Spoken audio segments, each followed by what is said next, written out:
것입니다. 그래서 오늘 설교 말씀 제목은 예수님의 최후의 명령인 위임 명령에 순종합시다라는 제목으로 함께 말씀을 나누고자 하는 것입니다. 우리가 어떤 명령이 있는가, 주님께서 어떤 명령을 하셨는가라는 것에 대해서 함께 말씀을 볼 수가 있는 것인데, 먼저 우리가 이런 것을 볼 수 있습니다. 예수님의 명령, 예수님의 최후의 명령이라는 것은 마지막 명령이라는 것입니다. 마지막으로 주님께서 부활하시고 난 이후에 승천하시기 전에 마지막으로 남기신 말씀이 바로 최후의 명령이라는 것입니다. 이 최후의 명령을 물론 이제 한 가지로 볼 수 있습니다. 그러나 조금 더 이 복음서에 따라서 쉽게 제가 두 가지로 구분을 해봤습니다. 뭐냐면 지상명령이 있고 위임명령이 있다는 것입니다. 지상명령, 먼저 지상명령 어떤 것인가 보게 될 때 예수님의 지상대명령 혹은 지상명령 이렇게 표현하기도 하는 것인데, 이 지라는 것이 저희가 지상명령 그러면 땅에서 높은 명령 이렇게 생각하기가 쉽습니다. 그러나 그런 뜻이 아니란 것입니다. 왜냐하면 여기서 지란 뜻은 최고로란 뜻의 또 최상위의 라는 뜻의 그런 의미란 것입니다. 땅 지자 한문으로 땅에 있는 그런 높은 명령, 그런 의미가 아니란 것입니다. 그래서 최고의 명령, 그것은 무엇이냐? 지상대명령이라는 것은 절대로 복종해야 할 위대한 명령을 지상대명령 혹은 지상명령이다라고 우리가 말하고 있다는 것입니다. 그래서 마태복음 28장 말씀에부터 또 19절 말씀부터 나온 것을 저희가 볼 수가 있는데, 어떤 말씀을 하셨냐, 우리에게 어떤 최후의 명령을 말씀하셨냐라는 것을 우리가 귀 기울여 봐야 된다는 것입니다. 그래서 보시게 되면 너희는 가서 모든 민족을 제자로 삼으라는 것입니다. 제자 삼아. 그리고 또 아버지와 아들과 성의 이름으로 침례를 베풀고, 네, 다음 내용 보시면 20절 말씀입니다. 가르쳐 지키게 하라. 항상 너희와 함께 있으라 하시니라 라는 말씀을 하셨다는 것입니다. 이것이 바로 이 두 구절의 말씀이 예수님의 지상명령이다 우리가 알 수가 있다는 것입니다. 그렇다면 또 다른 명령 무엇이 있을까라는 것을 볼 수가 있는 것인데, 위임명령이라는 것입니다. 위임, 우리가 위임이란 말을 많이 쓸 수가 있습니다. 그래서 누구에게 위임을 했다 혹은 위임을 받았다 이렇게 표현하는 경우가 많이 있는데, 이 위임명령이라는 것은 무엇이냐? 바로 사전적 의미로 보게 될 때 어떤 일을 책임을 지어서 맡기는 것을 위임명령이다 이렇게 표현을 하고 있다는 것입니다. 그래서 위임했다, 위임받았다 이렇게 표현하고 있는 것인데, 위임명령이 어디서 나오냐? 이 마가복음에 나오는 것을 저희가 알 수가 있습니다. 마가복음 16장 오늘 말씀입니다. 15절 말씀. 그래서 온 천하에 다니며 만민에게 복음을 전파하라 라는 말씀. 그럼 16절 말씀, 침례를 믿고 침례를 받으면 구원을 받는다는 것입니다. 그리고 17절 말씀에 이런 표적이 따른다. 어떤 표적이 따르냐? 바로 예수님의 이름으로, 내 이름이니까 바로 예수님의 이름입니다. 예수님의 이름으로 귀신을 쫓아낸다는 것, 그리고 새 방언을 말한다는 것, 그리고 이후에 18절 말씀에 뱀을 집어 올리며 무슨 독을 마실지라도 해를 받지 아니한다는 것입니다. 또한 병든 사람에게 손을 얹은 즉 나리라라고 말씀을 하셨다는 것입니다. 그리고 19절에 어떤 내용을 볼 수 있냐? 19절에 예수님께서 승천하셨습니다. 이 말씀을 마지막으로 승천 직전에 이렇게 말씀하시고 하늘로 올라가셨다는 것입니다. 그래서 하나님의 우편에 앉으셨고, 마지막 20절 말씀입니다. 20절 말씀 보시면 제자들이 나가 두루 전파할세라고 되어 있다는 것입니다. 예수님께서 마지막 말씀하시고 그렇구나 하고 각자 집으로 돌아갔다 라고 하는 것이 아니라 각자 무엇을 했느냐? 바로 복음을 전하러 나갔다는 것입니다. 전파로 나가게 되었다는 것입니다. 그런데 20절 말씀 보시면 전파했더니 표적으로 말씀을 확실히 증언할 수가 있었다는 것입니다. 즉 어떤 것을 저희가 볼 수가 있냐? 복음 전파하게 되니 놀란 표적과 기사가 나타나더라는 것입니다. 반대로 복음 전파하지 않으니까 표적과 기사도 아무것도 안 나타나고 성경은 그때 이야기고 우리랑 상관이 없다. 그래서 사람들이 예수님을 믿지 않고 교회를 떠난 일들이 오늘도 종종 있다는 것을 우리가 봐야 된다는 것입니다. 그럼 그 원인은 무엇이냐? 그래서 오늘 설교 말씀 제목처럼 예수님의 최후의 명령, 이 위임 명령에 순종하지 않기 때문에 이런 일이 발생할 수가 있다는 것입니다. 그러므로 우리는 예수님의 이 최후의 명령이자 위임 명령을 온전히 받들어서 순종하고 나가야 한다는 것입니다. 그래서 우리 교회에 대해서 또 잠깐 또 이렇게 소개를 드리겠습니다. 저희가 이제 삼촌전도 제가 말씀드렸습니다. 그래서 이 마지막 끝 이름을 제가 따서 촌 이렇게 만들었습니다. 그래서 세계촌이다 이렇게 했는데, 이 지역이 이제 판자촌 여기 지역이 있습니다. 그리고 여기에 보면 이 무당촌들이 굉장히 많이 있습니다. 참 보시면 아시겠지만 아주 수백 개 정도가 있습니다. 그리고 세 번째, 조금만 더 가시면 이 대학동 쪽에 여기는 이제 고시촌이라고 부른다는 것입니다. 그래서 이 지역을 또 복음하기 위해서 또 이렇게 계속해서 저희가 또 복음을 증거하고 있다는 것입니다. 그래서 이 뒤쪽 보시면 아주 정말 이런 데가 아직까지 있구나라고 할 정도로 아주 그렇게 오래된 정말 1960년대, 70년대 모습이 그대로 남아있을 것 같은 그런 것을 이렇게 화면을 통해서 볼 수가 있다는 것입니다. 네, 또 다음 장면 이렇게 보실 수가 있습니다. 네, 그래서 우리가 온천에 닿으며 만민에게 복음을 증가하라. 어디든 간에 다 속속이 들어가서 다 우리가 구석구석 들어서 예수님의 이름을 증거하고 나가야 한다는 것입니다. 그래서 이런 여러 지역, 여기 삼촌뿐만 아니라 다른 지역도 물론 마찬가지인 것입니다. 이 방송을 보신 분들은 어디든 간에 현재 위치에서 복음을 증거하는 것이 중요한 것이다 라는 것을 우리가 기억해야 된다는 것입니다. 우리가 성경 말씀을 있는 그대로 믿는다 하면서 또 때로는 믿어지지 않는다라고 생각할 때가 있다는 것입니다. 왜 그렇게 되냐? 체험을 하지 않기 때문에 그런 생각할 수가 있다는 것입니다. 그러나 체험은 어떻게 되냐? 말씀을 읽고 끝 하면 안 되고 말씀을 읽고 난 뒤에 말씀을 증거해야 된다는 것입니다. 말씀을 전파해야 된다는 것입니다. 그렇게 될 때 온전히 체험할 수가 있다는 것입니다. 또 마가복음 오늘 말씀 보시면 16장 17절 말씀에 내 이름으로 귀신을 쫓아내고 라는 것을 또 제가 앞서 말씀을 드렸습니다. 또 나중에 이게 오늘은 이제 이 전도 대회 강의이기 때문에 또 설교이기 때문에 또 이렇게 말씀을 드리는데 향후에 제가 또 전도 대학이라는 프로그램이 있습니다. 그래서 그때 또 제가 상세히 말씀을 드리겠지만 이 마귀, 귀신을 쫓아내는 것에 대해서 조금 말씀을 드리고자 하는 것입니다. 보시면 성경 말씀에 굉장히 많은 귀신들이 나오고 있습니다. 어떤 귀신들이 나오냐 보시면 마태복음 4장 1절 말씀에 시험 주는 귀신이 있습니다. 그 다음 마태복음 12장 22절 말씀에 눈 멀고 말 못하게 하는 귀신이 있다는 것입니다. 이 말은 무슨 말이냐? 모든 질병이 귀신이 아니다. 그 말도 맞습니다. 그러나 상당수 질병은 귀신이 가져온 것도 많다는 것을 우리가 성경 말씀 중에서 알고 있어야 된다는 것입니다. 그 다음 두 번째 줄 보시면 마태복음 17장 15절 18절 말씀 보시면 간질병이 일으킨 귀신들이 있습니다. 저희가 요즘에 뉴스나 이 언론을 통해서 보시면은 굉장히 이해하지 못할 그런 행동을 사람들이 있습니다. 공부를 많이 했던 혹은 공부를 많이 하지 않았던 간에 상관없이 정말 왜 저런 행동을 할까라고 생각하는 경우인데 대부분의 사람들이 그런 것을 어떻게 생각해버리냐? 정신적으로 문제가 있다 이렇게 쉽게 결론을 내버린다는 것입니다. 정신적으로 문제가 있을 수도 있습니다. 그러나 그것이 100%는 아니라는 것입니다. 왜냐? 성경 말씀에 그게 100%가 아니라고 나타나 있기 때문인 것입니다. 성경 말씀 그런 내용이 있었네? 그래서 성경 말씀을 읽어야 된다는 것입니다. 성경 말씀을 읽지 않기 때문에 우리가 이러한 현상적인 것도 전혀 이해하지 못할 때가 많이 있다는 것입니다. 그다음 세 번째 줄 보시면 마가복음입니다. 5장 15절 말씀 보시면 정신병을 일으키는 귀신도 있습니다. 그 다음 9장 25절 말씀 보시면 듣지 못하게 하는 귀신도 있다는 것입니다. 귀를 먹게 하고 들리지 못하게 하고 또 그런 내용을 또 저희가 볼 수 있고 누가복음입니다. 이번엔 8장 제가 이 성경 말씀 순서대로 쫙 이렇게 신약이면 신약 이렇게 순서대로 이렇게 쫙 했고 그 뒤에 이제 창세기도 뒤에 있지만 네 중간에 섞여 있긴 하지만 또 이렇게 순서적으로 좀 정리한다고 했습니다. 그래서 보시면 듣지 못하게 하는 귀신이 있고 자살하게 하는 귀신 누가복음에 이렇게 8장 33절 말씀 나와 있다는 것입니다. 자살은 자살 충동 우울증도 마찬가지입니다. 대부분의 이런 것은 귀신의 역사라는 것입니다. 귀신이 하는 행동이라는 것입니다. 이런 것으로 해서 결국 자살하게 되고 많은 요즘에도 보면 연예인들이나 어떤 그런 유명한 사람들 돈이 있건 없건 상관없이 갑자기 너무 이렇게 갑자기 죽어버리고 이렇게 자살하게 되는 그런 것을 우리가 볼 수 있다는 것입니다. 그 다음 또 요한복음 6장 70절 말씀에 배반하게 하는 귀신이 있습니다. 그리고 요한복음 8장 44절 말씀에 거짓말하게 하는 귀신이 있다는 것입니다. 네, 사도행전 10장 38절 말씀에 사람을 억압하게 하는 귀신, 사도행전 16장 16절 말씀에 점치는 귀신이 있습니다. 그래서 저희 이제 교회에서 전도제도 내용이 나와 있지만 이 우상숭배뿐만 아니라 이 점치고 무당 찾아가고 박수무당 찾아가고 사주팔자 보고 타로카드 보고 전부 다 이거 하다가 귀신 들린다는 것입니다. 그런 사람들과는 완전히 관계를 결별하고 끊어야 된다는 것입니다. 레위기에서 성경 말씀에서 뭐라고 나있냐? 출애굽기에서 뭐라고 말씀 나있냐? 무당을 살려두지 말라고 되어 있다는 것입니다. 구약에서 그런 말씀 보일 때 물론 우리가 오늘날 그 사람들을 또 우리가 그렇게 해서는 안 되겠지만 그 정도로 이렇게 강조가 되어 있다는 것을 봐야 되는데 그러나 심지어 우리가 어떤 것을 볼 수 있냐? 재미로 본다는 것입니다. 재미로 그런 곳을 찾아갔다가 귀신 들리게 된다는 것입니다. 그렇기 때문에 재미는 있을 수가 없다는 것입니다. 네, 계속 또 보시면 또 어떤 내용을 볼 수 있냐 보시면 요한일서입니다. 3장 8절 말씀에 죄를 짓게 하는 귀신이 있습니다. 요한일서 3장 12절 말씀에 미워하고 싸우고 살인하게 하는 귀신이 있습니다.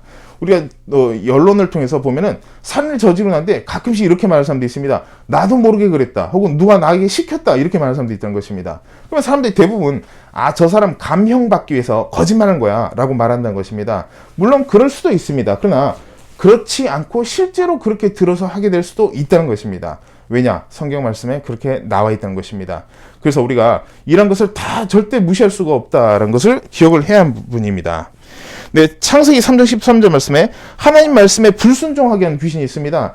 예수님을 믿으라 그래도 믿지 않고, 예수님을 믿어야 된다 그래도 끝까지 귀를 틀어 막아버리고 피하고 욕하고 저주하고, 이러한 사람들도 마찬가지입니다. 결국에 마귀가 누르고 있다는 것입니다. 왜냐? 예수님을 믿지 않는다 하더라도 욕할 필요가 없습니다. 인간적으로 보게 될 때 교회를 안 나올 수는 있지만, 교회를 안 나오면 안 나왔지, 욕하고 덤비고 주먹질하고 불 지르려고 그러고 이상한 행동을 하는 자체가 무엇이냐? 결국 이게 다 마귀가 누르고 있다는 것입니다.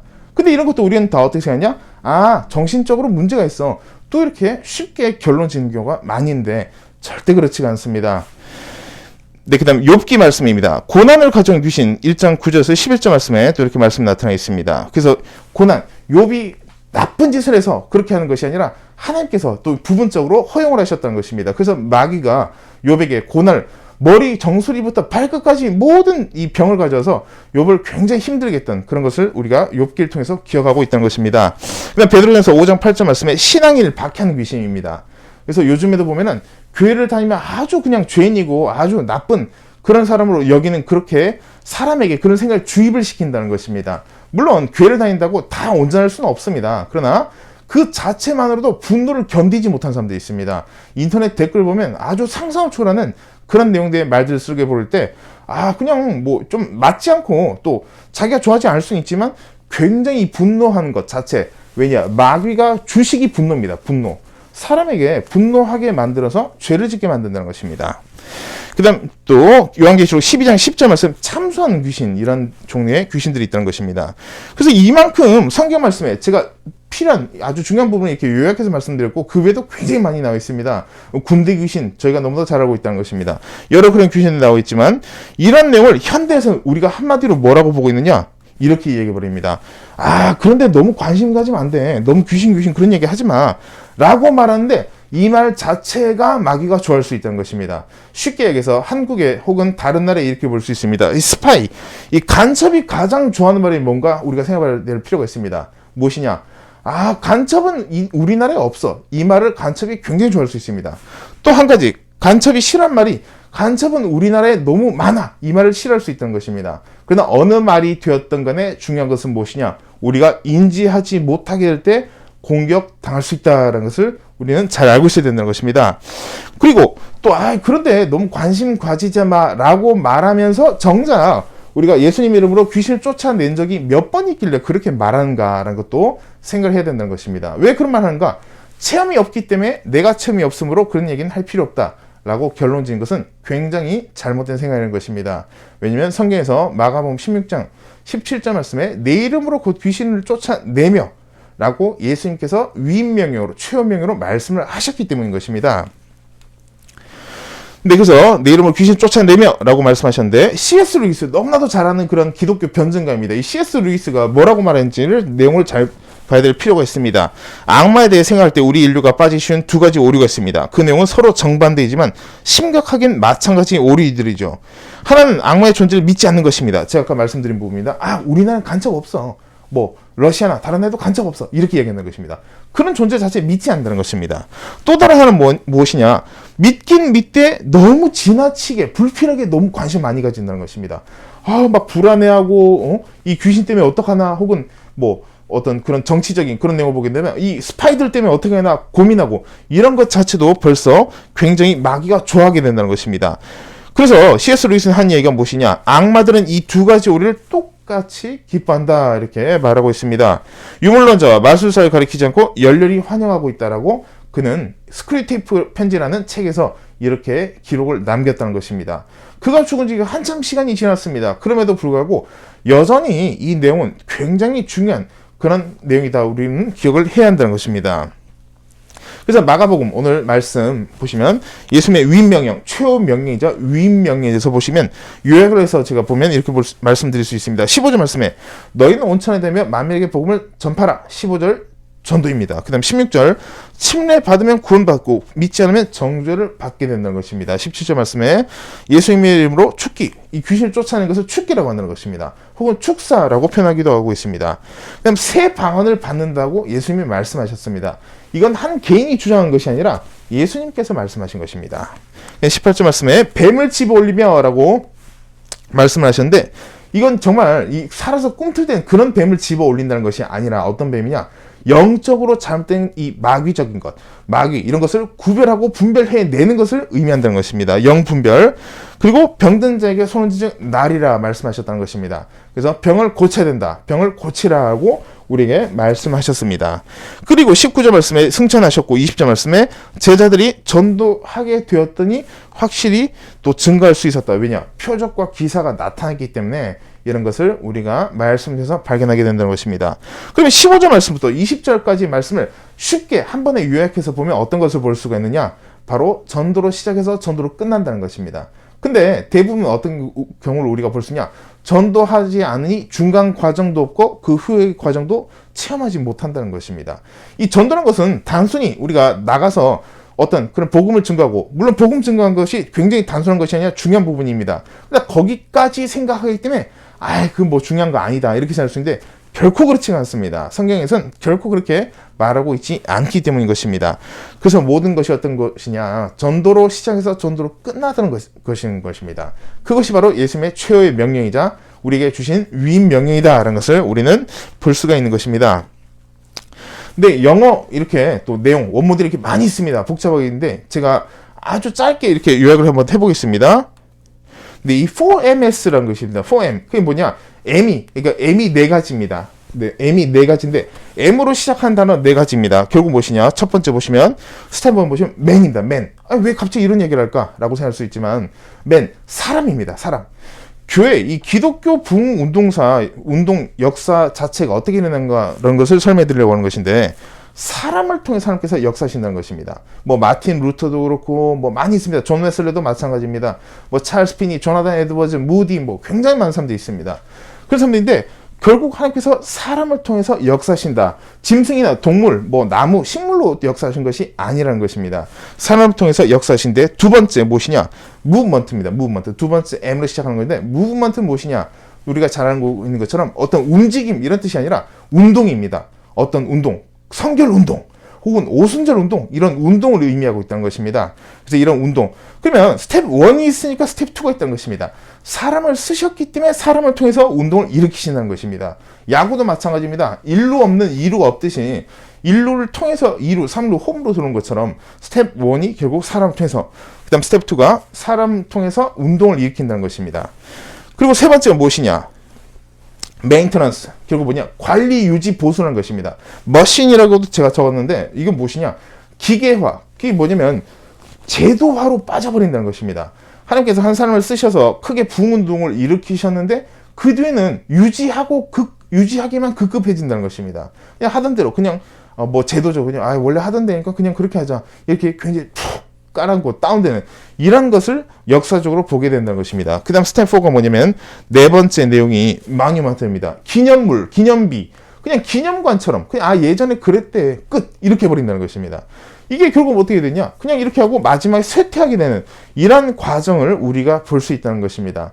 그렇기 때문에 이러한 역사적인 반복을 통해서 우리가 어떤 것을 깨우치고 어떤 것을 체험해야 되냐, 어떤 것을 체감해야 되냐, 마뉴먼트로 끝나선 결코 안 된다는 것입니다. 그래서 우리는 끊임없이 또 주님의 최후 명령, 위임 명령을 잘 받들어서 순종하는 삶을 살아가는 것을 말씀을 드린다는 것입니다.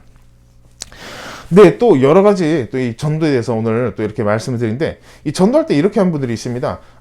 자꾸 천국, 지옥, 뭐 천국 그렇다 하더라도 지옥 이런 얘기 자꾸 하지 말라고 이렇게 한 분인데, 신약 개역 개정 성경입니다. 이 신약 개역 개정 성경을 쫙 살펴보면, 자세히 살펴보면 설명, 묘사, 비유된 말씀이 아니라, 비유된 설명이 아니라 정확하게 천국이라는 단어가 37번 나와 있습니다. 지옥이라는 단어가 13번 나와 있다는 것입니다. 이건 제가 일전에도 제가 신문에서도 제가 그렇게 또 얘기를 한 적이 있었는데, 37번 중에 35번, 그리고 13번 중에 11번을 누가 말씀하셨냐? 예수님이 말씀하셨던 것입니다. 그럼 어떤 게 된 것을 저희가 알 수 있냐면, 예수 천국 불신 지옥 이런 얘기 하지 마라, 그런 말은 예수님께서 하셨던 걸 너도 똑같이 하지 마라라는 결론에 떨어질 수가 있다는 것입니다. 그래서 이것은 굉장히 비상식적이고 잘못된 사고다. 그래서 제가 성경학교 때도 강조를 여러 번 드렸습니다. 왜 이런 인간적인 생각, 자기의 생각이 자꾸 솟아나는가, 마음속에서 왜 자꾸 튀어나오나? 이유가 있습니다. 딱 한 가지 이유가 있습니다. 무엇이냐? 성경 말씀 안 읽기 때문입니다. 성경 말씀 읽으면 그런 생각도 나올 수도 없고 그런 말을 할 수가 없다는 것입니다. 우리 모든 인생에 죄 문제가 어디서 나오냐? 말씀이 없기 때문에 흔들리고 문제가 생기고 죄를 짓게 된다는 것입니다. 내가 특별히 나쁜 사람이 아닙니다. 상대방도 특별히 나쁜 사람도 없습니다. 특별하게 좋은 사람, 특별하게 나쁜 사람이 없습니다. 사람은 다 거기서 비슷비슷합니다. 그러나 중요한 것은 무엇이냐? 그 사람에게 말씀이 있느냐 없냐? 여기서 다 결정이 나게 되어 있다는 것입니다. 네, 그리고 길선주 목사님 너무나도 잘하고 있습니다. 이 평양 대부흥 운동을 일으키신 이 주에 계셨던 이 길선주 목사님 통해서 또 많은 그런 부흥의 역사가 일어났는데, 이 평양에 예수천당 소리가 없어지면 이곳이 소돔과 고모라 같이 된다라고 말씀하셨다는 것입니다. 이 최권능 목사님을 통해서 이렇게 말씀하신 것인데, 참 이게 하나의 예언이 돼버린 것 아닌가라는 생각이 들 정도라는 것입니다.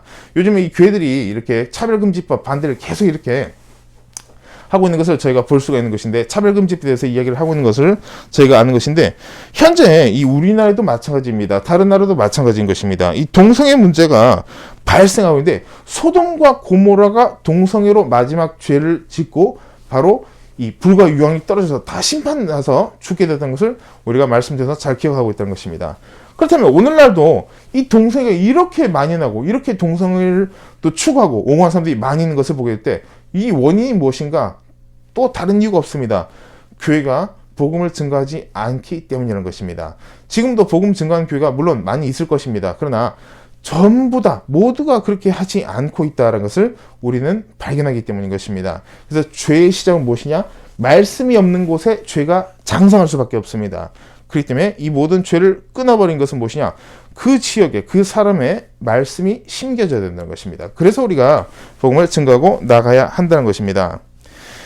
네, 전도지 이거 2019년입니다. 그래서 2019년 자료를 통해서 또 이렇게 말씀을 드리는데, 2019년 때 만들었던 자료 그리고 또 여러 참고 자료들이 있습니다. 보시면 약 12만 장의 전도지를 이렇게 나눴습니다. 그래서 복음을 이렇게 12만 장, 이거 제 개인이 한 것이 아니라 이 선교회, 제가 함께 있었던 선교에서 그렇게 통계를 내는 것인데, 12만 장을 나눴는데 4,000명이 예수님을 믿겠다고 결심했다는 것입니다. 그리고 약 360명 정도가 교회에 온전히 정착하게 되었습니다. 그래서 이게 약 지금부터 한 7년 정도 전 그런 통계였습니다.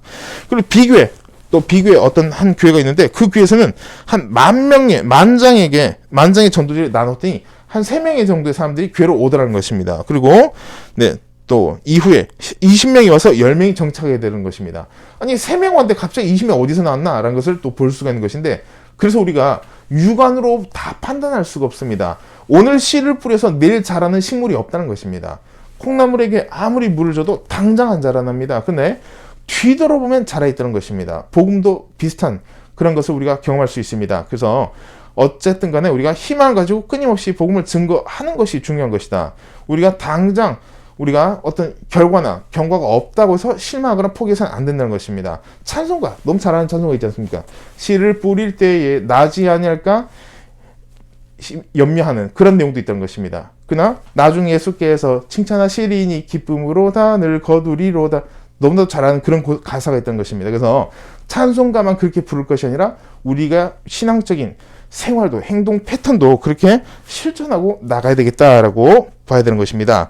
세교에 있습니다. 약 1,500장을 그렇게 나눠봤는데 한 명 정도가 평균 오더라라는 그런 통계도 있던 것입니다. 근데 네 번째 보시면 어떠한 전도학 논문이 있습니다. 이 논문에서는 한 명에게 복음을 전했는데 평균 7번 정도 이 예수님을 믿어라, 교회를 나오라 라는 얘기를 들었는데 한 번 정도 나오더라는 것입니다. 그래서 이런 여러 가지 통계를 보면서 저희가 어떤 것을 볼 수 있냐, 통계대로 해야 되겠다라는 것을 말씀드린 것이 아니라 통계를 초월하시는 하나님께서 우리와 함께 계시기 때문에 우리는 순종하는 것이 중요하다는 것입니다. 그래서 이런 내용을 참고로 보고 우리가 낙심하고 또 힘들고 지치고 할 필요가 없습니다. 또 복음을 증거한다고 또 사람들에게 핍박받는다고 또 좋지 않은 말을 듣는다고 우리가 낙심할 필요가 없다는 것입니다. 그래서 우리는 늘 주님께 순종하고 또 나가야 되겠다라는 것. 네, 이후로 또 보시면 네, 5번째입니다. 네, 제가 또 있던 이 전도단이었습니다. 또 제가 시작했던 2015년도에 시작했는데 약 30만 장인데 지금 이게 이 작년 추산 정도인데 지금으로 보게 될 때 대략 한 30만 장에서 한 40만 장까지 되지 않겠나 그렇게 추정을 하고 있습니다. 왜냐면 제가 다른 교회들에도 여러 교회를 이렇게 나눠줬습니다. 그래서 정확히 추산은 할 수 없지만 그 정도 이렇게 예상을 하고 있습니다. 약 40만 장 정도까지도 들어가지 않았겠나 이렇게 생각을 해보고 있습니다. 네, 그리고 여섯 번째 마찬가지입니다. 이 김익돈 목사님께서 또 외국인 선교사에게 한 장의 전도지를 받았습니다. 이 김익돈 목사님 평양의 유명한 이 북한의 아주 유명한 그런 깡패 출신이었습니다. 이분이 어느 정도 유명했냐면 악명이 높았냐면 일본 순사들이 겁을 냈습니다. 얼마나 강한 깡패였던지 순사들이 막 겁을 낼 정도로 그런 분이었는데 칼을 들고 아주 그냥 막 그랬던 싸움을 하고 막 이런 분이었는데 이분이 서양 선교사님한테 전도지를 받았는데 어떻게 했냐? 그것을 코를 풀고 다시 돌려주고 이런 악한 그런 행동을 했던 것입니다. 그런 그가 언젠가 이 서양 선교사님에게 그렇게 전도지를 딱 바꿨는데 굉장한 회심하는 그런 계기가 있었다는 것입니다. 그 이후에 그분이 완전히 이 사도 바울처럼 새 사람이 되고 난 이후에 어떻게 됐냐? 교회를 한 개 개척하는 것도 힘든데 150개를 개척했습니다. 150개. 정말 이 인간으로서 하기 힘든 그런 것이라는 것입니다. 이 한 목사님을 통해서 이 많은 교회들이 세워지고 많은 영혼이 구원받게 됐다. 그 원인이 무엇이냐? 단 한 장 종이 이 아주 얇은 이 종이 한 장의 전도지 때문에 이런 역사가 있었다는 것입니다. 근데 우리는 이것을 요즘 확률이 없어 안 해 이렇게 판단하는 것은 굉장히 잘못된 생각이라는 것입니다. 네, 그 다음에 일곱 번째 최봉성 목사, 이 본명이신데 최권능 목사님으로 저희가 알고 있습니다. 그래서 이 예수천국 불신족 아주 많이 외치셨던 그 목사님인데 이 목사님께서도 80개 교회를 개척했습니다. 80개. 참 정말 누가 왜 그렇게 전도하냐, 왜 그렇게 사냐 말할 자격이 없습니다. 사실은 정말 훌륭한 그런 믿음의 조상들이 있었습니다. 네, 그 다음에 여덟 번째입니다. 할아버지가 받은 한 장의 전도지로 소망교회, 또 예수 소망교회로 이어졌다. 그래서 너무 저희가 잘 알고 있는 이 곽선임 목사님 또 스토리입니다. 그래서 이 곽선임 목사님께서 할아버지께서 북한 분이셨습니다. 북한에서 할아버지께서 예수님 믿지 않고 장사하고 있었는데 지나가던 전도자가 곽선임 목사님 가게에다가 전도지를 그냥 한 장 툭 얹어놓고 지나갔다는 것입니다.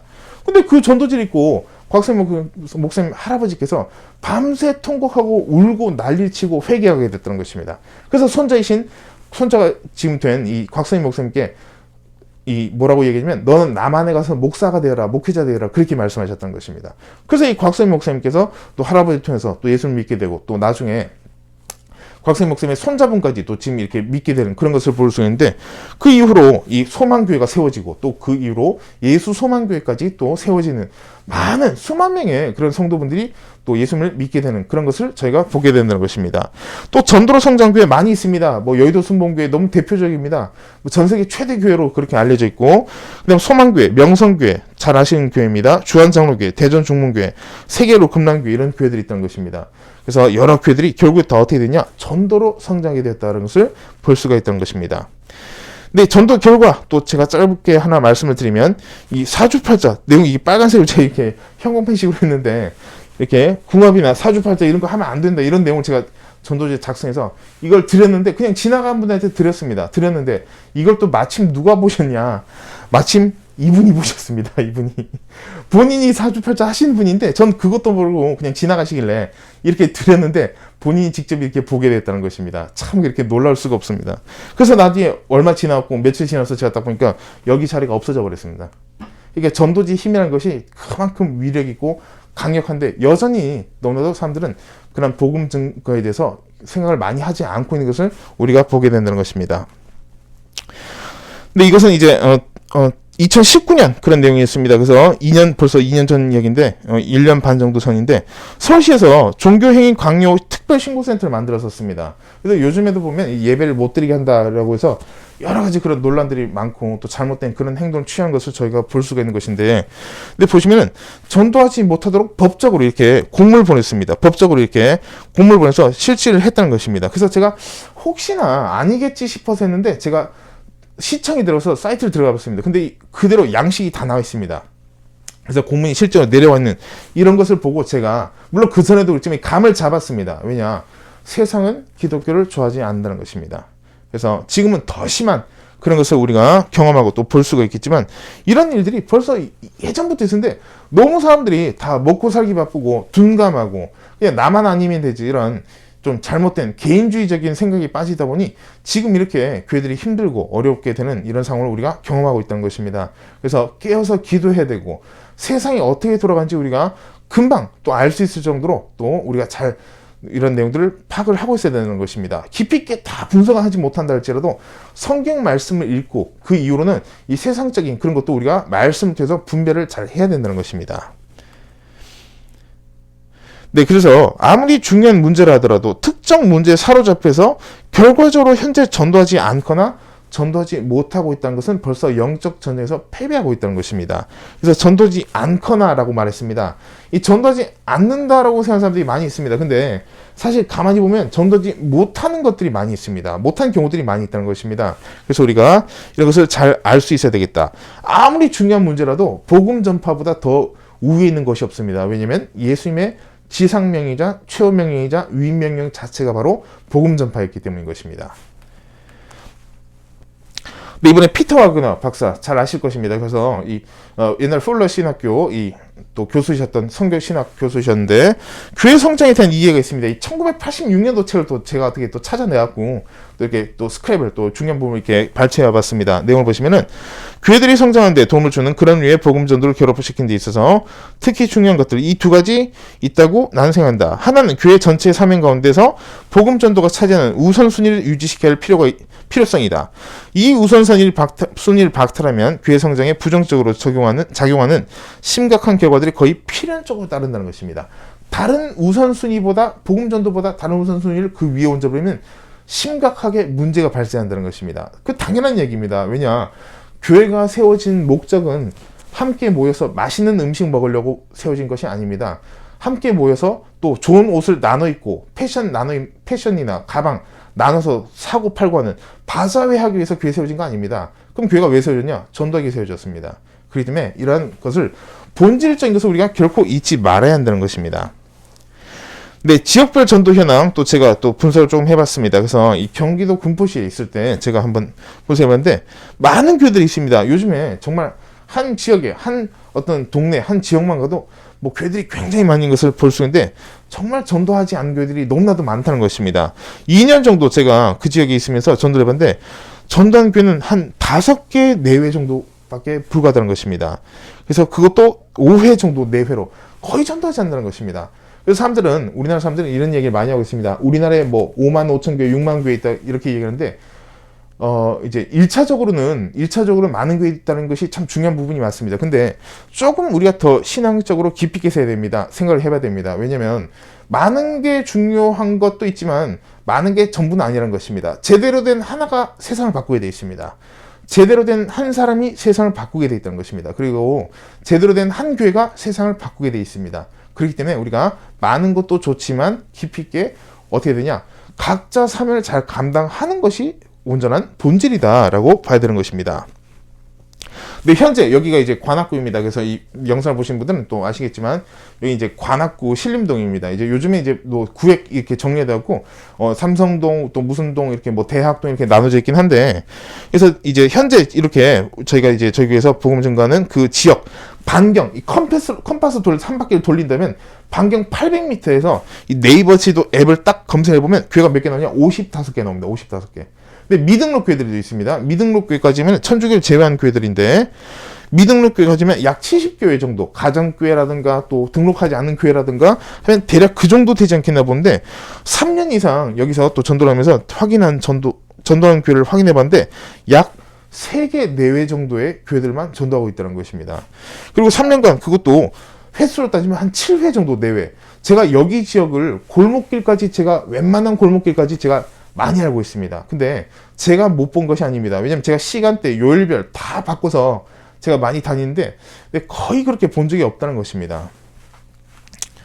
네, 그래서 정말 우리가 복음 전파에 또 이렇게 사명을 다해야 되겠다는 것 말씀을 드리고 이 크리스찬 투데이 또 2017년 5월 25일자 기사입니다. 보시면 개척 10개월 만에 700명 돌파. 여기 교회가 어디면 이 파주에 있는 교회입니다. 세계로 금남교회인데 2년 만에 2,000명을 넘었는데 네, 그래서 2012년 집계로 8,000명.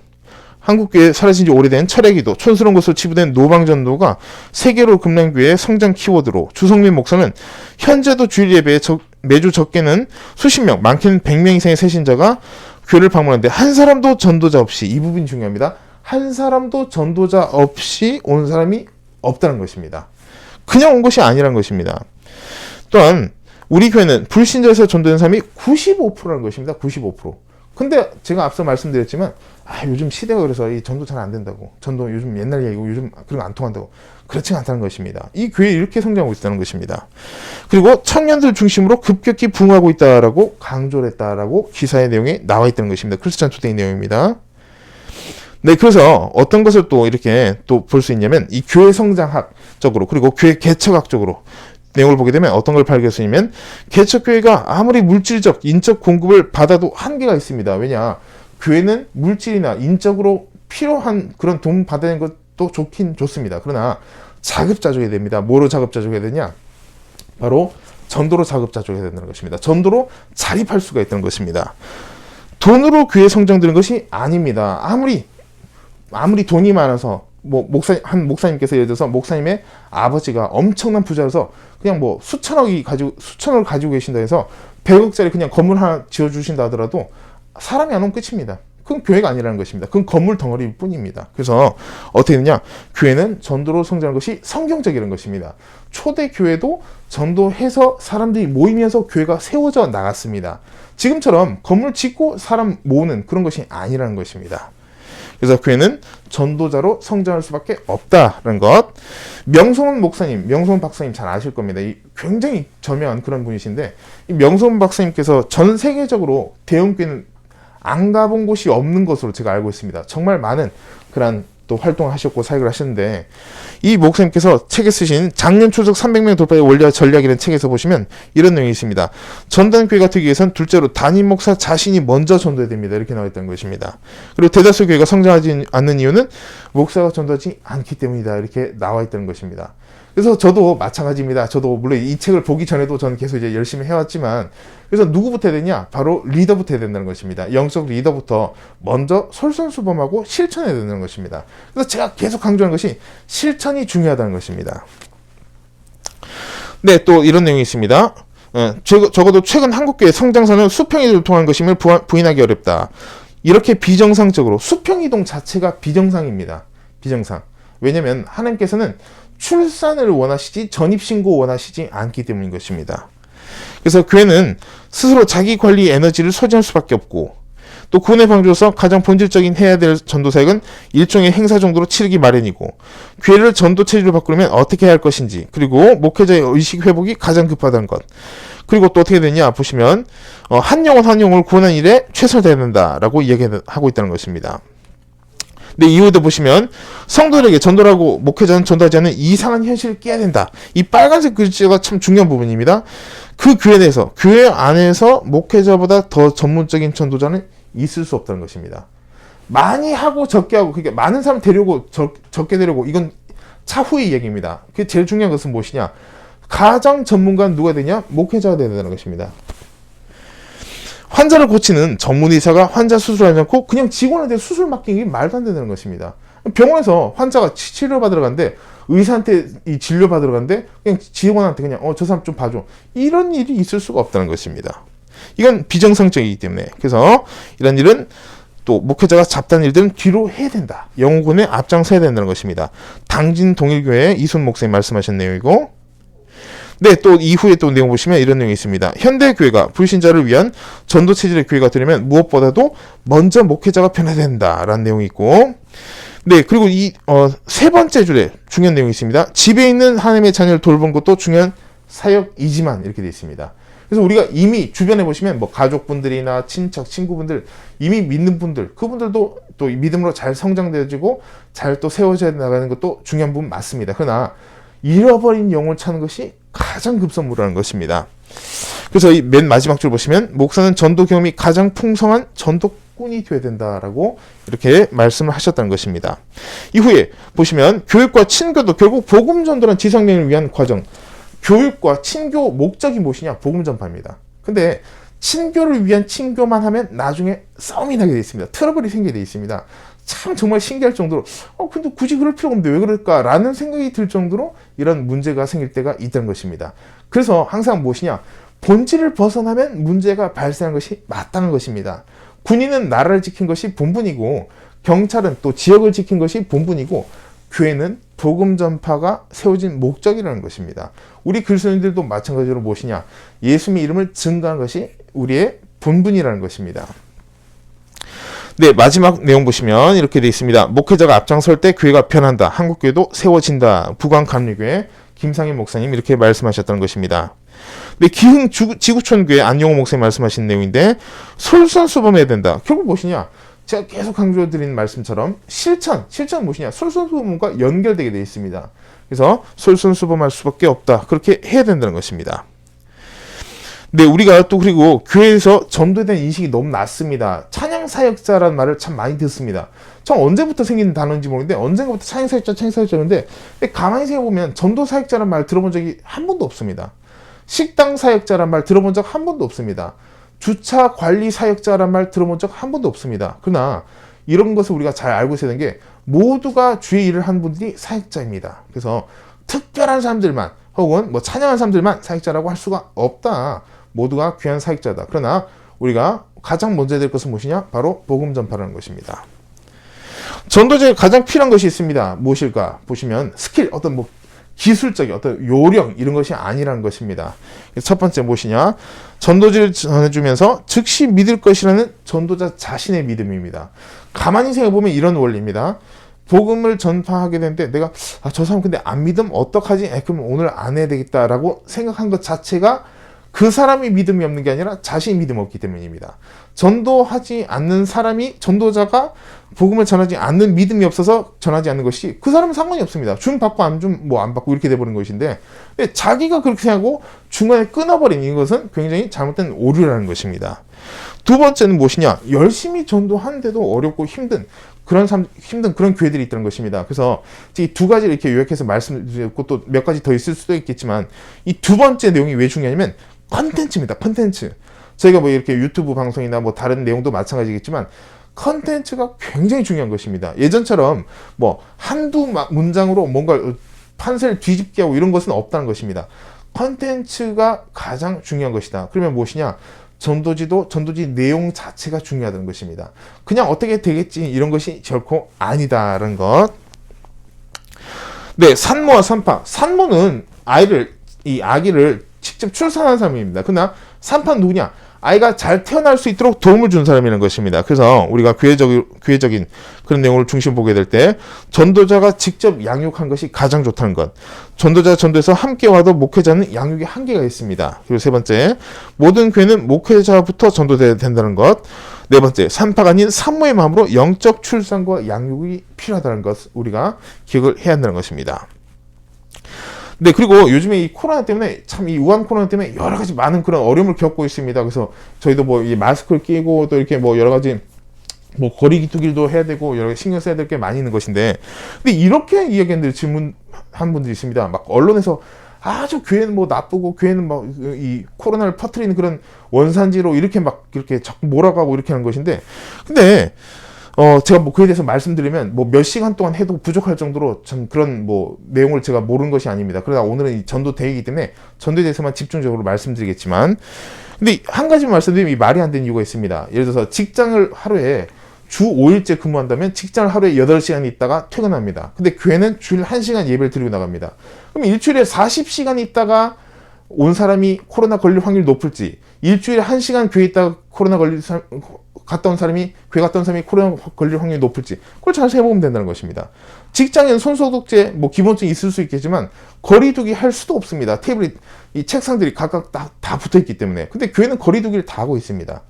그렇기 때문에 이런 것은 아주 굉장히 잘못된 그런 언론들의 그 몰아치기식, 이런 것은 결코 올바르지 않고, 그런데 동조한 것도 결코 올바르지 않다는 것을 우리가 기억을 해야 된다는 것입니다.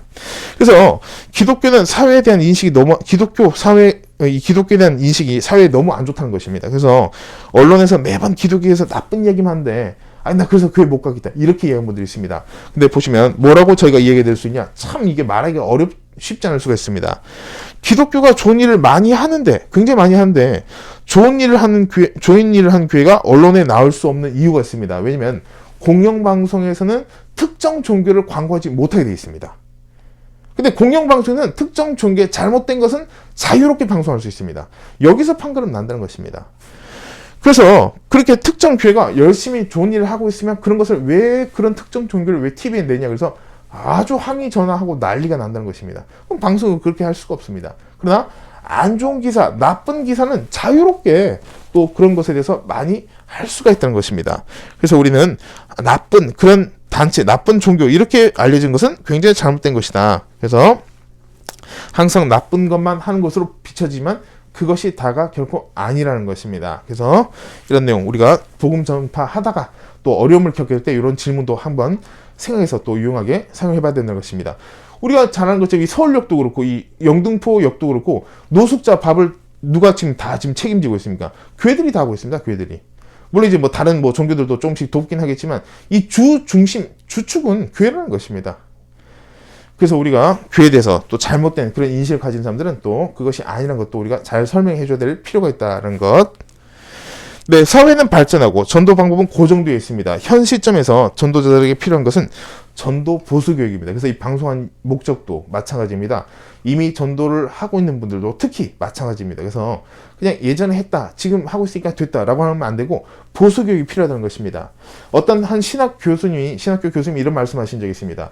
신학생들 딱 앉혀놓고 여럿 앉혀놓고 대표 기도하시는데 하나님, 우리 신학생들이 3년 동안 목회학 과정이 3년 교육 과정이니까 3년 동안 공부하고 30년 동안 그렇게 우려먹지 않도록 또 도와주시옵소서 이렇게 기도했다는 것입니다. 그 말이 참 공감이 간 부분입니다. 옛날처럼 몇 년 했던 것을 평생 하고 이렇지가 않습니다. 요즘엔 끊임없는 이 R&D가 이루어져야 되는 것입니다. 이 공업이나 화학적 분야뿐만 아니라 모든 분야가 마찬가지라는 것입니다. 그래서 스마트폰뿐만 아니라 이 전도도 재충전이 필요하다라는 것. 그래서 유튜브에서 순복음 전도회 TV 검색 또 구독하시면 많은 영상을 보실 수가 있습니다. 네, 그래서 신앙생활은, 그리고 전도는 멜랑콜리 잘 아신다는 겁니다. 이 혼자 있게 되고 또 우울하게 있게 되고 굉장히 낙심하고 다운되게 되어 있습니다. 이 멜랑콜리가 굉장히 위험한 그런 것인데 왜 그렇게 되냐? 자기가 하고 있는 것이 올바른지 아닌지 구분을 판단할 수가 없습니다. 왜냐? 나는 정상이라고 생각하기 때문에. 그러나 다른 사람들 볼 땐 그게 정상이 아니라는 것입니다. 그래서 우리가 어떻게 대해서 알 수 있냐? 교제하면서 또 말씀을 통해서 기도를 통해서 스스로 점검을 할 수가 있다는 것입니다. 이런 과정이 없다 보니까 내가 여태 이렇게 살아왔는데 왜 나에게 자꾸 뭐라고 할까라는 잘못된 생각, 자기만의 생각에 빠져들 수가 있다는 것입니다. 전도도 마찬가지입니다.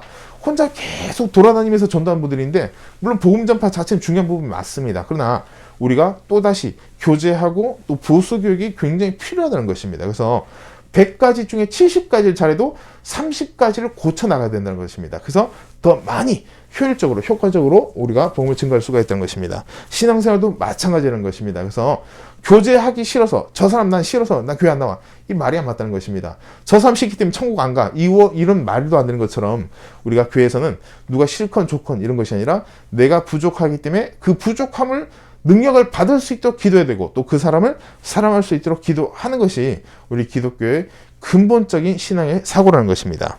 그래서 요즘에 가난한 성도가 200만 명입니다. 200만 명. 엄청나게 그렇게 많이 있다는 것입니다. 이단에 빠진 사람들도 그만큼 많이 있는데 엄청난 많이 있는 사람들이, 물론 이제 정확한 통계 아닐 수 있고 또 오차가 있을 수도 있습니다. 그만큼 많은 사람들이 교회를 안 나가고 있다는 것입니다. 네, 그래서 순복음 전도학교 또 프로그램 또 소개 짧게 말씀드리겠습니다. 이 전도학에 대한 내용인데 1강에서 6강까지 되어 있습니다. 그래서 요즘에 이제 오프라인으로 이렇게 못하고 이렇게 제가 유튜브로만 그렇게 하고 있는데, 첫 번째 또 컨텐츠 보시면 전도에 대한 성경 말씀, 두 번째 전도자 특징 자세, 세 번째 전도의 장애 요소, 네 번째 전도 장소에 따른 특징이 있습니다. 다섯 번째 선교에 대한 내용, 그리고 여섯 번째 전도 대상, 일곱 번째 전도 용품, 여덟 번째 영적 전쟁에 대한 내용, 그 다음 아홉 번째 현장에서 마주친 이단들이 있습니다. 네, 열 번째 전도를 통한 은사와 열매, 11번째 결론, 이렇게 6주차로 6강으로 이렇게 나눠져 있습니다. 근데 예정된 프로그램입니다. 그래서 프로그램 제가 기본적인 프레임은 있는데 또 짧게 소개해드리면, 이 전도대학이라는 프로그램은 영적 전쟁인데, 우리가 보통 영적 전쟁을 하면 어떤 그런 머릿속에 자꾸 붕붕 이렇게 떠돌기만 하는 그런 생각들이 많이 있습니다. 아, 뭐 나 자신과의 싸움에서 이기게 돼, 이렇게 두리뭉실한 이런 영적 전쟁이 아니라 어떤 것이냐, 실제적이고 이론적인 것을 정립했던 그런 결론으로 이어지는 그런 내용으로 중급 과정 정도의 수준으로 이렇게 강의한 내용이 있다는 것입니다. 그리고 천주교 교리에 대한 연구도 있습니다. 이 천주교와 우리 개신교와 똑같다고 했는데 굉장히 잘못 알고 있는 부분입니다. 굉장히 차이가 많이 있습니다. 천주교는 개신교가 절대 아닙니다. 굉장히 차이가 많이 있다는 것입니다. 그래서 또 향후에 말씀드리겠습니다. 네, 순범 전도대학원도 예정입니다. 그래서 이단론에 대한 내용들입니다. 그래서 10개 정도 교파를 이렇게 다루고 있는데, 신천지, 여호와의 증인, 하나님의 교회, 제7안식교, 구원파, 통일교, 천부교, JMS, 전능신교, 이 중국에서 온 이단입니다. 동방목이라고 하기도 하고, 이 몰몬교, 유타주, 미국에서 있던 그런 유타주에 있는 또 몰몬교에 대해서 또 이렇게 강의를 또 준비를 하고 있습니다. 네, 그 다음 이제 2019년 전도 세미나 결과입니다.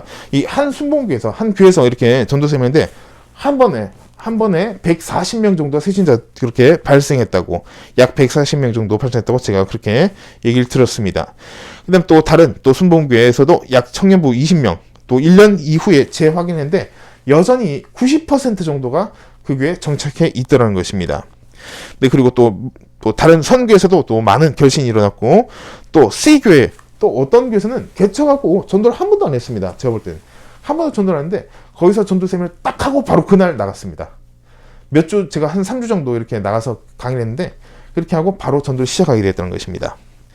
네, 그래서 이제 작년입니다. 이번엔 작년인데, 작년 저희가 이제 사역에 대한 내용인데, 첫 번째, 월 평균 저희가 한 3,000명 정도 이렇게 하고 있습니다. 그리고 연으로 한 35,000명 정도 이렇게 추산을 하고 있습니다. 그래서 이 정도로 복음을 증거하고 있고, 두 번째, 또 작년에 있었던 그런 사역 결과는 무엇이냐? 이 순범 전도교회 TV, 유튜브 개설했다는 것. 그리고 기도학교, 성경학교, 전도학교 있는데, 이 기도학교 또 작년에 강의를 또 새롭게 다 만들었습니다. 그래서 이 기도란 무엇인가 부터해서 방언 기도까지 또 쫙 연결해서 묵상 기도, 금식 기도에서 뭐 여러 기도들이 있습니다. 그래서 그냥 기도하면 되는 거지 뭘 그래 라고 하는 그런 사람들이 있는지 모르겠는데 그렇지 않습니다. 굉장히 구체적인 기도가 필요하다는 것입니다. 그래서 기도에 대해서 이렇게 강의를 개설했습니다. 성경학교 강의 진행하고 있고, 전도학교 강의 진행 중에 있습니다. 네, 그래서 물론 이제 온라인으로 그렇게 또 강의를 또 전도학교 진행하고 있고, 네, 6번째 내용입니다. 7번째 전도지를 이번에 또 이렇게 최근에 만들었습니다. 작년에. 그래서 만들어서 1년 4개월 정도 제가 기도를 준비했습니다. 그래서 이렇게 내용이 이게 7번째, 이 보라색, 퍼플 색깔로 이렇게 만들었습니다. 그래서 또 저희 교회 오시게 되면 또 가져가시면 되겠습니다. 네, 7번째, 또 이 방문 전도를 하게 됐습니다. 방문 전도를 했는데, 어떤 그런 또 하나님의 감동을 주셔서 또 이 방문 전도를 했는데, 참 이렇게 놀라실 정도로 이렇게 사진을 또 제가 좀 몇 장 준비해 봤습니다. 그래서 또 프라이버시도 있게 해서 제가 너무 자세하게 또 하지 않았는데, 또 하나님께서 어떤 사인을 또 저에게 주셨고, 방문 전도에서 했는데, 교회를 안 나가신 지가 꽤 오래되신 것 같습니다. 연세도 있으시고 그래갖고, 또 제가 우연찮게 또 여러 계기를 통해서 이렇게 찾아뵀는데, 또 하나님께서 그런 꿈을 딱 주시고, 바로 다음날 이렇게 연결해서 그 할머니에게 찾아갔습니다. 찾아갔는데, 전혀 거동이 불편하시고 거동이 어려운 그런 상황이 있으셨다는 것입니다. 그래서 보는데 집이 이렇습니다. 지금 이 집이 아주 그냥 엉망이 되었고 굉장히 심했다는 것입니다. 그래서 저하고 함께 있던 또 전도사님들하고 또 함께 가서 집도 설거지도 이렇게 같이 해주시고 정리도 같이 해주고 또 이렇게 했는데, 바닥에 보시면 이게 뭐냐면 쓰레기를 갖다가 다 불로 태웁니다. 불로 태워보니까 바닥이 불타고 화재가 날 정도로 온 냄새가 나고 난리가 났다는 것입니다. 다 쓸고 닦고 했는데 막 음식 부패하고 아주 그냥 막 이렇게 아주 정리가 되지 않은 그런 안타까운 그런 또 장면을 보게 됐던 것입니다. 그래서 같이 치워주고 설거지도 하고 또 닦기도 하고 또 찬송가 틀어주고 그렇게 해서 또 제가 또 계속 기도도 해드리고 또 정기적으로 몇 번씩 찾아갔었습니다. 하고 있는데 딱 이제 어떤 계기가 있어갖고 이제 딱 계기에 있어서 못 가게 됐습니다. 그래서 가지 못하게 돼서 이렇게 됐는데, 바로 그렇게 가지 못하는데 얼마 안 돼서 딱 연락 왔는데 할머니 돌아가셨다는 것입니다. 그래서 그래도 참 하나님께 감사드린 것은 무엇이냐면, 이 돌아가시기 전에 다시 또 이렇게 구원의 확신에 대해서 또 믿음을 또 가지시고 제가 그런 것을 확인하고 또 돌아가신 것을 보면서, 물론 또 장수하시면 좋겠지만, 그래서 그런 것을 보면서 제가 그래도 정말 또 이렇게 다행스럽게 또 만나 뵙게 되었구나라는 그런 생각을 하게 되었습니다. 그래서 그만큼 이 가가호흡 방문전도 굉장히 중요한 그런 부분이라는 것입니다. 네, 그 다음에 작년 이 사역이라고 하긴 그렇지만 이 사건 사고 있었습니다. 작년 이 사건 사고 있었는데, 이 차 보시면 좀 믿기 어려우실 텐데 차가 이 앞부분이 거의 다 무너져 버렸습니다. 이렇게 다 망가지다시피 이렇게 됐습니다. 그래서 이렇게 됐는데, 뒤에 보시면 이 저희 건물입니다. 상가 건물인데 차량이 돌진했습니다. 돌진. 이게 돌진해갖고 여기 이 차량이 돌진은 바로 뒤쪽이 바로 여기 교회입니다. 여기서 이렇게 대각선 완전 뚫고 들어와 버렸습니다. 뚫고 들어올 정도로 이렇게 들어와 버렸습니다. 근데 제가 이 시간에 교회에 있었습니다. 또 그래서 새벽 예배 딱 끝나고 딱 교회에 있는데 갑자기 엄청 무슨 폭발음처럼 무슨 폭탄 터지는 것처럼 굉장히 큰 소리가 났었습니다. 그래서 제가 누가 택배 기사분이 큰 짐을 갖다가 던지고 가셨나 이런 생각 들었는데 그런 수준이 아니었습니다. 그래서 이제 엄청 큰 소리가 확 들리는데 차량이 돌진해 버렸습니다. 돌진인데 이 아까 보여드렸던 것처럼 이 앞부분이 이 외제차 앞부분이 다 망가져 버렸습니다. 이렇게. 그래서 참 놀라운 그런 충격적인 걸 사고였는데 이 뒤에 흔적 보시면 또 이렇게 되어 있습니다. 아주 큰 사건이 있었습니다. 이 당시에. 네, 그래서 또 주님께서 지켜주셔서 또 무사히 또 이렇게 됐습니다. 그래서 저하고 한때 같이 전도하신 집사님께서 저보고 하시니까 아유 전도사님 열심히 전도하시니까 마귀가 얼마나 싫었으면 그랬을까요? 이렇게 그렇게 이야기하는데 참 그게 참 공감 가는 그런 부분이라는 생각이 들 정도로 참 큰 사건이었습니다. 그래서 정말 잊지 못할 그런 사건이었습니다. 네, 그리고 또 이제 작년 사역에 또 보시면 이 기독일보하고 또 인터뷰를 했습니다. 그래서 인터뷰한 내용 또 이렇게 기사에 났었습니다. 그래서 또 이제 전도된 내용을 또 글에 대해서 또 이렇게 인터뷰를 해서 글은 제가 안 쓰고 기자분이 써주셨는데 쭉 쓰셔갖고 이제 제가 또 이렇게 인터뷰해서 또 같이 대화를 좀 오래 나눴었습니다.